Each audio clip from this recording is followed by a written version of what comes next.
Hello guys! This is Bakekang Cute and welcome back dito sa aking YouTube channel. Last video, namasyal tayo sa Nanlian Garden. So, ngayon naman, itutuloy natin ang ating pamamasyal sa Chilin Nunnery. Well, hindi mismo sa Chilin Nunnery tayo pupunta, kundi sa labas lang yan. Diyan, tayo. So, nandito tayo ngayon sa gate. Papasok kung saan itong kinatatayuan kong to is daanan siya. Sa baba niya is highway. Papasok tayo sa Chilin Nunnery. The Western Lotus Pond Garden is situated towards the west of the Nunnery Lotus Ponds.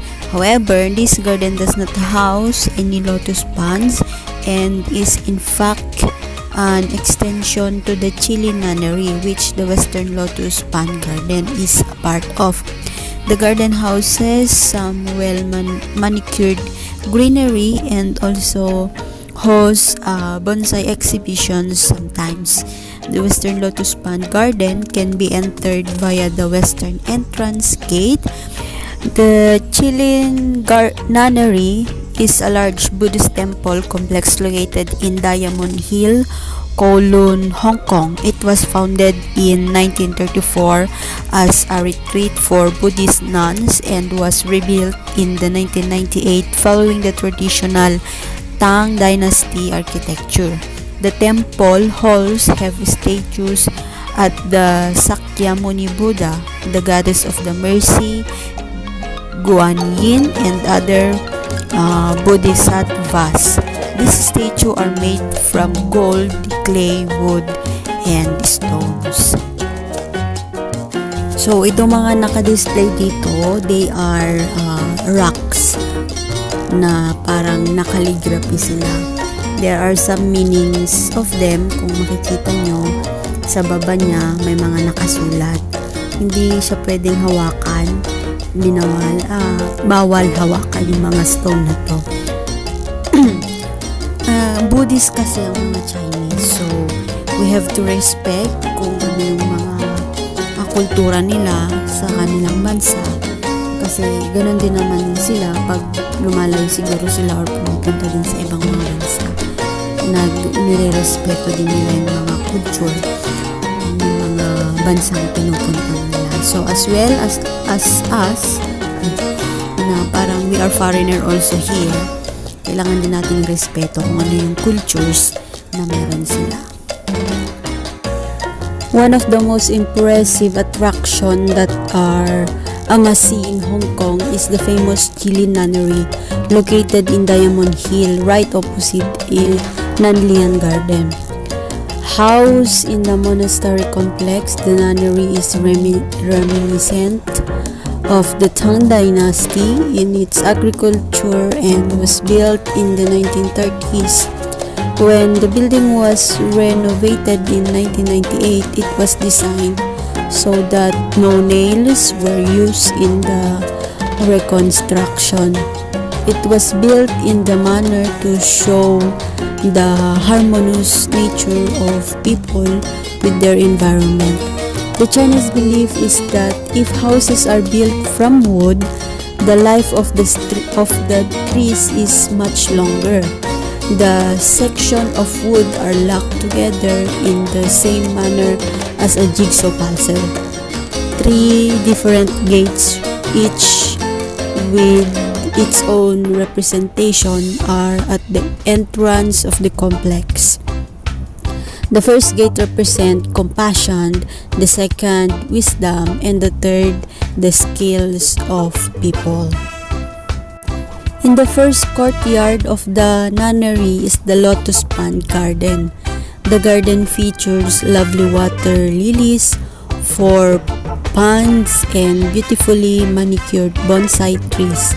The planters into which the trees are placed are decorated with intricate curve design. The garden is a place of peace and total tranquility.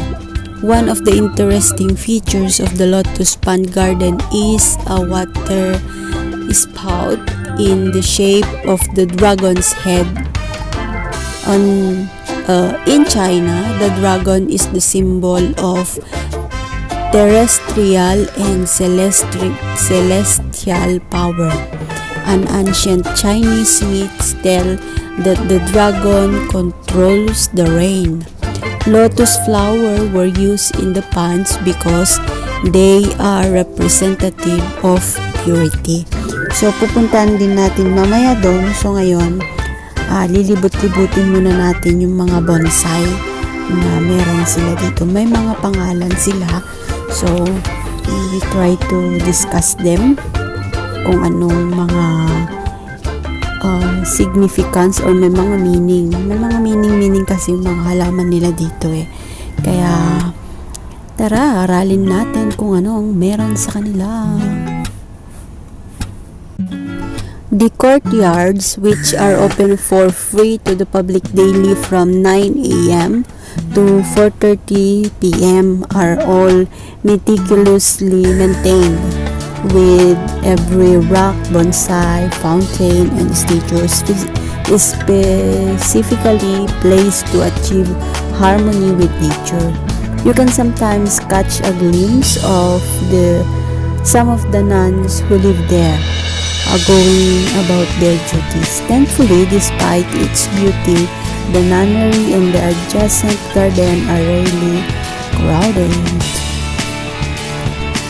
So, ayan, kung nakikita nyo, kukunti ang tao kasi it's weekdays, Tuesday. Kaya, mapapansin nyo kahit sa Nanlian Garden nun, wala akong makitang Pilipino na namasyal kasi mostly Filipinos here, ang holiday nila is Saturday or Sunday.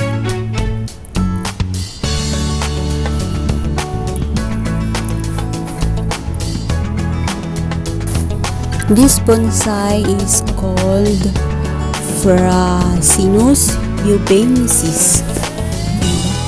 Is a species of ash native to Hubei province in China. The species was first described in an obscure paper in 1979 with the famed Frasinus eubaensis. The description was republished the following year later in a more widely distributed journal spelled Frasinus eubaensis. The latter is now considered a spelling variant with Frasinus eubaensis, the correct spelling. Ayan. Pyracantha crenulata, the Nepalese fire thorn, Nepal fire thorn or Himalayan fire thorn, is a species of fire thorn. It is cultivated as an ornament plant. The leaves are used to make herbal tea. The wood can be used to make walking stick. The palm fruit is orange-red and are food for birds. It is locally named as Jingharu in Kumaon region of Uttarakhand, India. Bonsai is a Japanese art from which utilizes cultivation techniques to produce in containers small trees that mimic the shape and the scale of full-size trees. Similar practices exist in other cultures, including the Chinese tradition of Penzai or Penjing, from which the art originated, and the miniature living landscape of Vietnamese. The Japanese tradition dates back over 1,000 years. Podocarpus macrophyllus is a conifer in the genus Podocarpus, family Podocarpaceae. It is the northernmost species of the genus. native to southern Japan and southern and eastern China. Common names in English includes Yu plum pine, Buddhist pine, and fern pine. Kusamaki and Inumaki are Japanese names for this tree. In China, it is known as Longhansong, which literally means Arhat pine.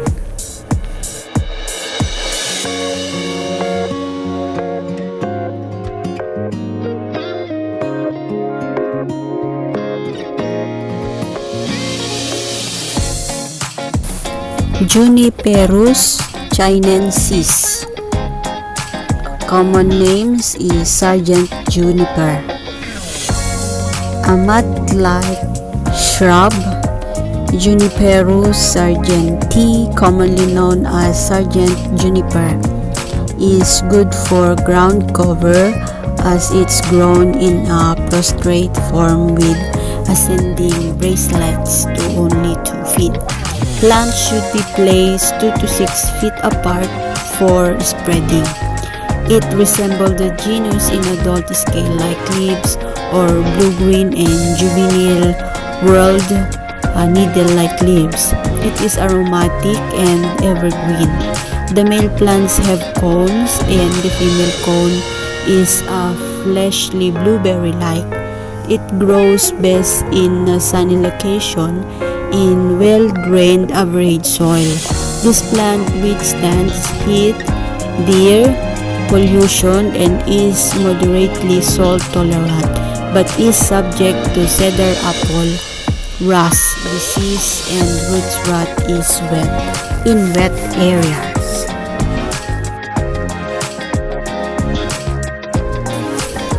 Buddhist pine. It is a small to medium-sized evergreen tree reaching 20 meter tall. The leaves are strap-shaped, 6 to 12 cm long and about 1 cm broad with a central midrib. The cones are borne on a short stem and have 2 to 4 scales, usually only one fertile. Each fertile scale is bearing a single apical seed 10 to 15 mm. When mature, the scales swell up and become reddish purple, fleshy, and berry-like. 10 to 20 mm long, they are then eaten by birds, which disperse the seeds in their droppings. It occurs in forests, open thickets, and roadsides from near sea level to 1,000 meter above it.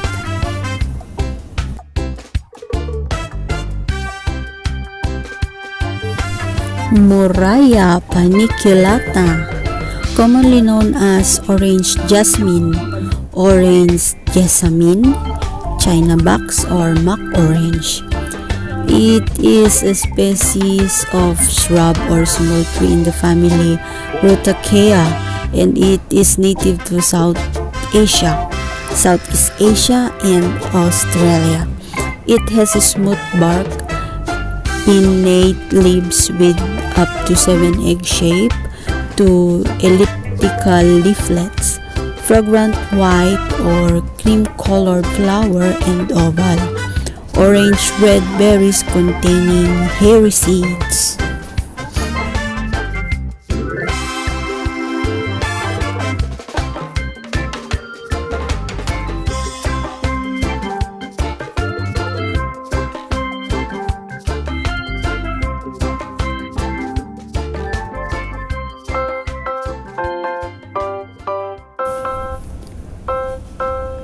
Bougainvillea spectabilis, also known as Great Bougainvillea, is a species of flowering plant.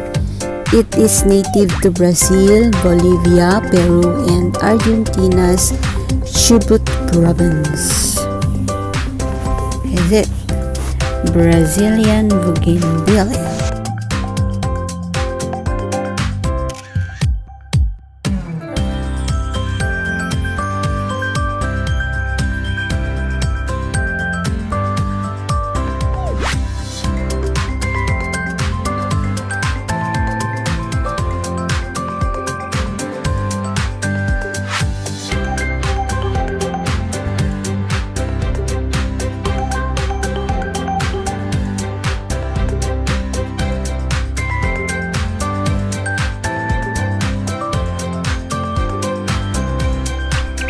Ang ganda, diba? Bougainvillea. Brazil, Bougainvillea. Kaya nakalagay sa Nanlian Garden. Ang ganda pagsabay-sabay na mulaklak. Super nice. Brazil, Bougainvillea. I just wanna behold you. Time to say goodbye to your love again. Missing you, I'm missing you. Come to me again. Come on, baby, let it go. Make me fine again. Love is you. This plant is another Buddhist plant. Mas maraming leaves ito ngayon kaysa yung mga nauna natin ipakita. Marami, halos nakalagay sila sa pot, but they are bonsai. Bonsai.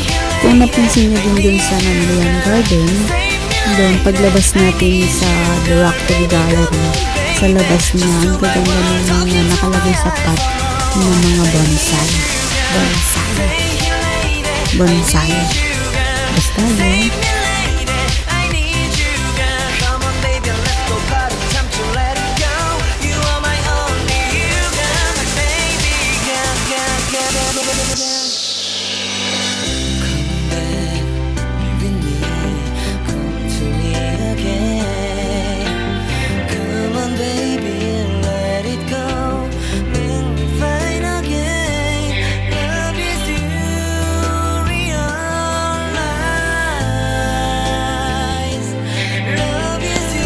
Eugenia uniflora, the pitanga, Suriname cherry, Brazilian cherry, Cayenne cherry, Sericea cari, Monty parsley, or Nangapiri, is a flowering plant in the family Myrtaceae, native to tropical South Africa's east coast, ranging from Suriname, French Guiana to southern Brazil, as well as Uruguay and parts of Paraguay and Argentina. It is often used in gardens as a hedge or screen, that we introduced to Bermuda for ornamental purposes, but is now out of control and listed as an invasive species. The tree has also been introduced to Florida. So here is the one side of the lotus plant garden. There are 4 lotus plants here, and this one is the other side. Mapapansin nyo yun yung sinabi natin kanina.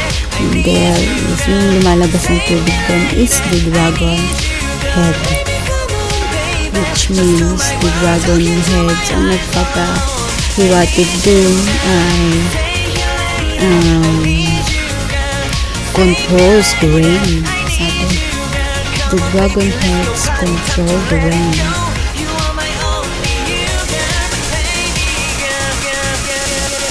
Nung time na, yung first time na dalaw ko dito, ang daming lotus, or we called it water lily. Ang dami, ang ganda ng bulaklak, sobrang sabay-sabay na bulaklak nun. Actually, January yun nun eh, mga Chinese New Year. Marami ding tao na namasyal nun. Wala pang pandemic, so masaya mamasyal. Yan, nakikita nyo. They are water lilies. Water lilies.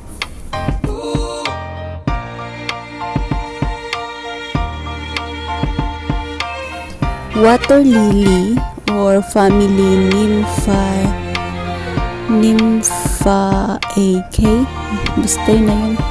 Any of 58 species in 6 genera of freshwater plants native to the temperate and tropical parts of the world.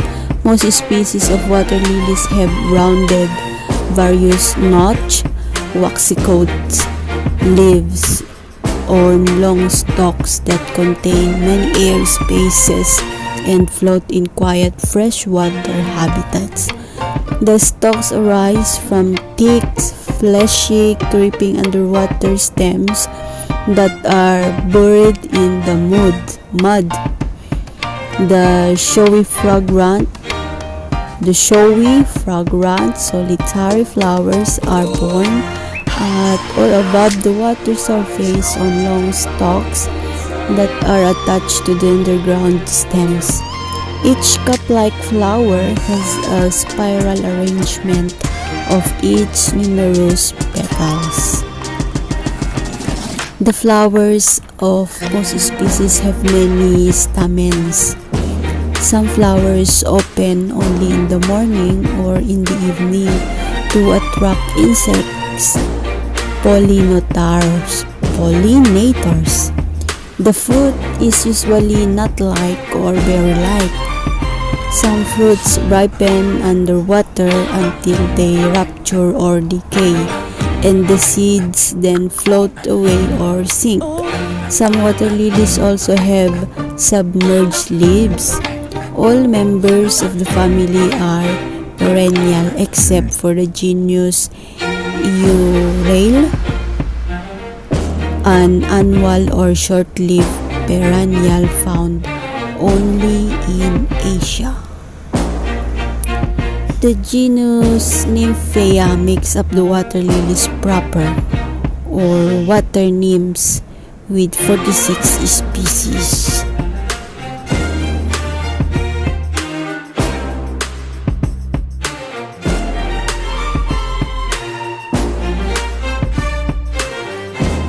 Yan, kung makikita nyo, maraming naka-display na bonsai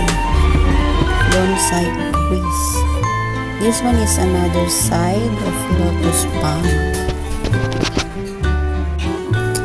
Water lilies provide food for fish and wildlife, but sometimes cause drainage problems because of their rapid growth.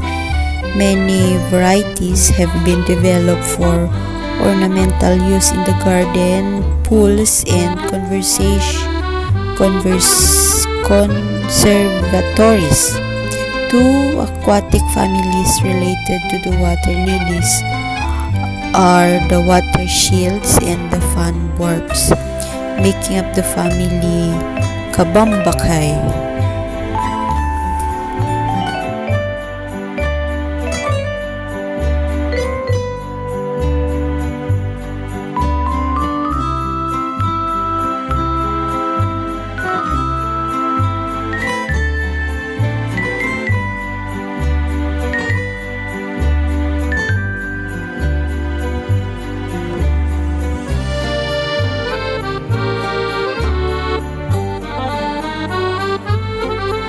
This is a combination of withered hinoki and a healthy grown Wangshan pine, a typical 2-in-1 Lingnam bonsai.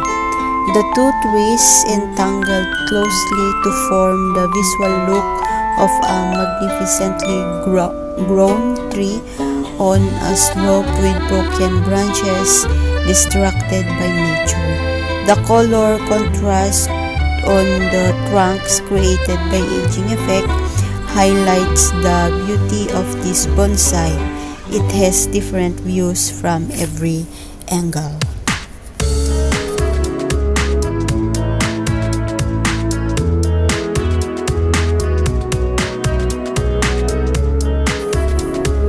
So are they water lilies?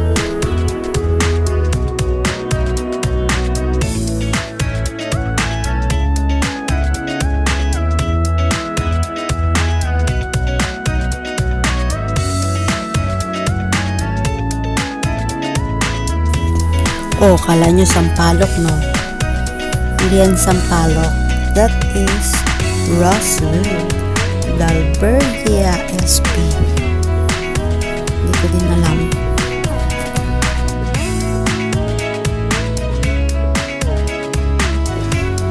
This plant naman is another Buddhist pine, another plant. lotus pine. And this one is the dalawa Chinese hackberry.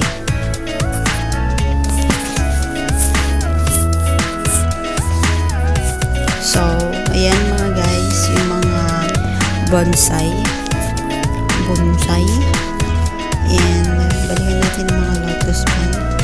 Ang ganda ng dragon head na lumalabas sa water. And it's their beliefs kasi the dragons control the rain. But for us as a Christian, everything controls by God.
So guys, dito ang chili nunnery. Diyan pataas. Open na siya, kaya lang hindi tayo papasok. So this is another side of the pond. And this tree is another Chinese banyan. Ganda na, no?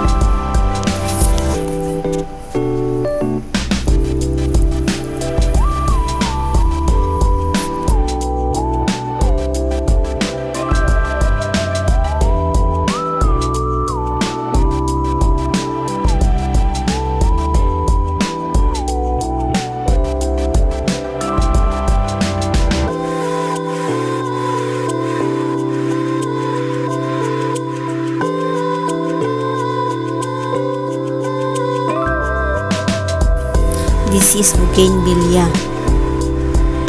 Nakulang na sa tubig, nag-dry na.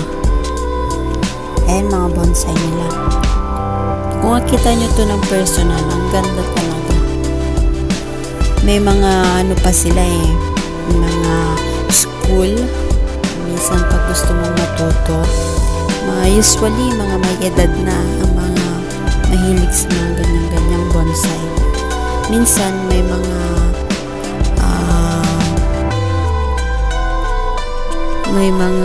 artwork sila ng ganyan bonsai. Tapos meron din contest kung minsan pagandahan sa pagbobonsai.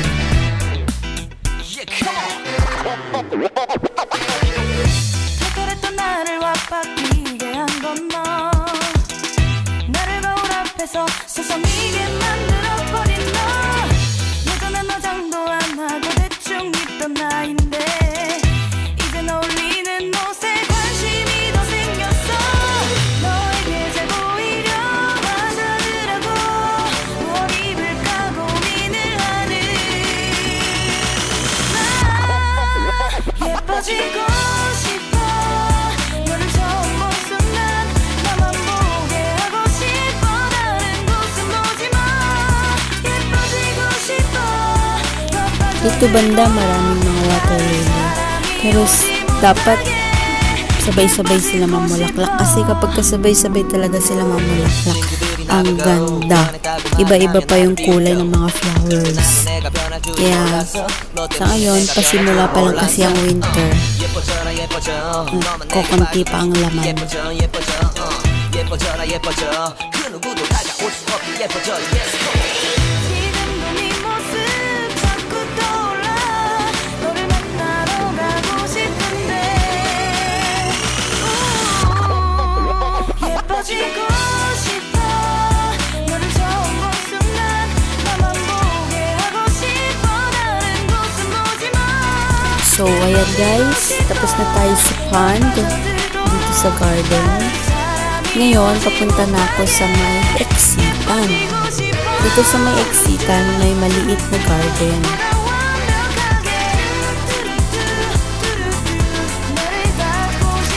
Galing tayo dun sa Lotus Pond Garden.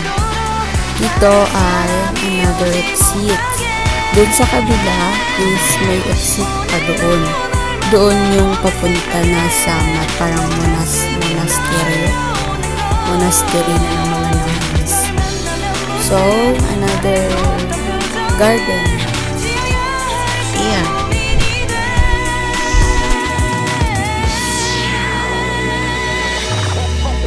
예뻐지고 싶어 너를 처음 본 순간 나만 보게 하고 싶어 다른 곳은 보지 마 예뻐지고 싶어 더 빠져들도록 다른 사람이 오지 못하게 예뻐지고 싶어 너를 처음 본 순간 나만 보게 하고 싶어 다른 곳은 보지 마 예뻐지고 싶어 더 빠져들도록 다른 사람이 오지 못하게 예뻐지고 싶어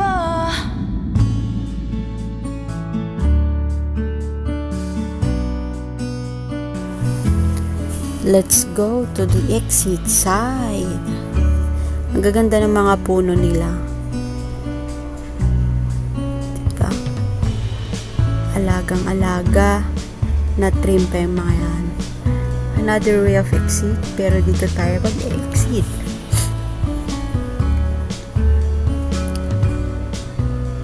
Ayan, hope you enjoy guys. Maraming salamat sa pag-stay tune hanggang sa huli. Natapos na ang ating part 2 ng pamamasyal. Ayan, salamat. So, diretsuhin lang natin ito. Palabas ay exit na. Well, sa Nanlian Garden, there is exit ulit doon. Kung ayaw mo nang pumunta dito sa Chilin Nunnery, you can exit over there, sa kabilang bangir. Sa kabilang, basta dun. So, nandito na tayo sa daan. As you can see, marami ng sasakyan ang dumadaan-daan. So, dun kanina, yung footbridge na dinaanan natin bago pumasok sa Chilin Nunnery. So, this is the exit. Pwede ka ding mag-entrance dito kung dito ang gusto mong unang puntahan bago sa Nanlian Garden. So, that's it. Bye guys. Maraming salamat sa inyong lahat. If you haven't subscribed to my channel, please do subscribe and hit the notification bell button all para updated ka sa mga next kong video. Thank you. God bless.